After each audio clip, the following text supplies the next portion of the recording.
The white savior complex is something that we are all sick and tired of. So a week ago, I was tagged in this video on Instagram. Shout out to Princess MSPRN for tagging me in this. What I want to know is, why is this little girl alone with this man, and why did that man who walked by just walk by like that, leaving her with the man? The way these folks come down here and use our children as props for their social media, they just bring out their phones and make recording of our children. It needs to stop. It's about time we make laws or something that's going to prohibit them from doing this. This ish has gotten out of hand. I am sick and tired of it. It needs to stop. I am sick and tired of how these folks use our children as props and use them as a tool in whatever game they are playing or whatever agenda they are on. Talking about African girl gets doll for the first time. Why is that a video? First off, race aside, I don't care if you are white, black, purple, or polka dots. I hate people who do charity on camera, who do it for social media. So there is that. But this dynamic right here, I hate even more, because not only is it perpetuating a certain stereotype, but it's also dangerous for the children that these people are around. Because history has shown us that they don't have good intentions for us and our children. We have so many news coming out. At this point, we can say they come out every day because of how rampant it is, of how these folks, so-called NGOs and missionaries, are either touching our children funny while they are here or using them for weird experiments, and we still let them into the continents. Can we be effing for real, please? Would he do this with a white child in Europe, hand them a toy or whatever, and then make a recording and post it on the internet? The answer is no, he won't do that. So why then is he doing something with an African child that he would not do with a white child in Europe or with a white child in the United States? And the answer is simple. It's because we have not actually taken a stand to check them on this behavior so they know that they don't try this rubbish when they come here. This whole act here has nothing to do with him either being a good person or trying to be a good person or doing good deeds or spreading goodness in the world by giving this African child a doll. This has everything to do with him and him only, as a white man trying to feel good about himself using a black child, an African child, and also him trying to get validation from others to feed into his ego. That's why it was posted. That's why it was made at first into a video and posted on the internet. And that's why when you go into the comment section, you see people like him, them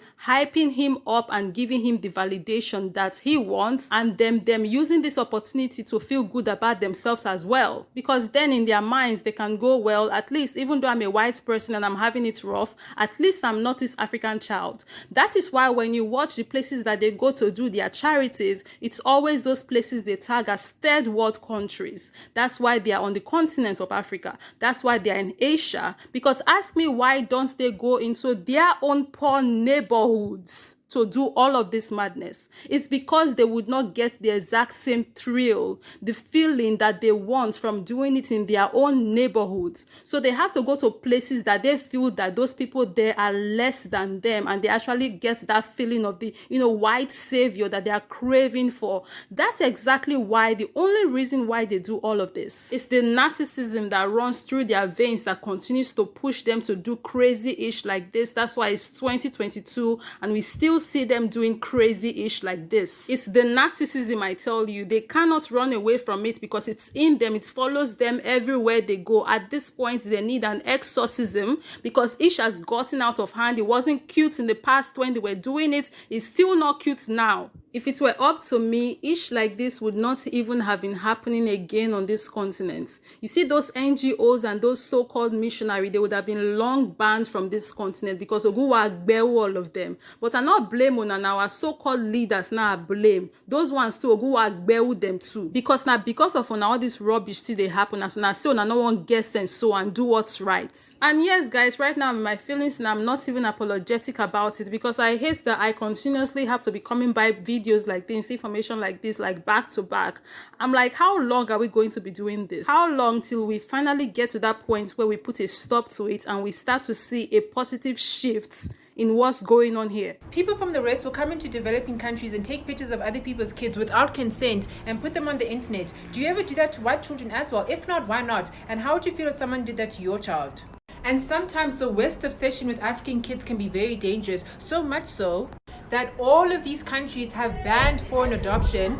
And least you forget, Ethiopia used to have the second highest amount of foreign adoption in the world. And then they said, now we're done with you guys. Why, you may ask? Some of these adopted parents have literally sold their children on the internet. The picture on the right is from the 1950s with Belgium kids and Congolese kids. If you don't understand the historical impact of Belgium and Congo, go Google it right now. And the one above me is from 2022, and this picture was taken by their white adoptive parents. And today I'm not even going to get into white missionaries and how a lot of them use their charities as cash cows, amongst other things. But if your help of African children includes financial gain, physical, emotional, or mental harm, and their lack of privacy, please reconsider saying, I'm not a white savior. If that's the case, have you ever done this to a white child? We talked to his mom, and he's got a really bad alcohol problem. And she was like, just take him. Oh, Skanka, this is so nice. What's the problem with that? 5 million people now know, according to you, that one, this boy's mom has an alcohol abuse problem, and two, this boy's mom no longer wants him, and you couldn't even blur his face out of the video. That is a personal story. Would you want 5 million people knowing your personal story without your consent? And what's worse, while this child was in the bath, you really thought it was appropriate to be like, I know you're naked in the bath, but let me have a camera in your face and put you on the internet.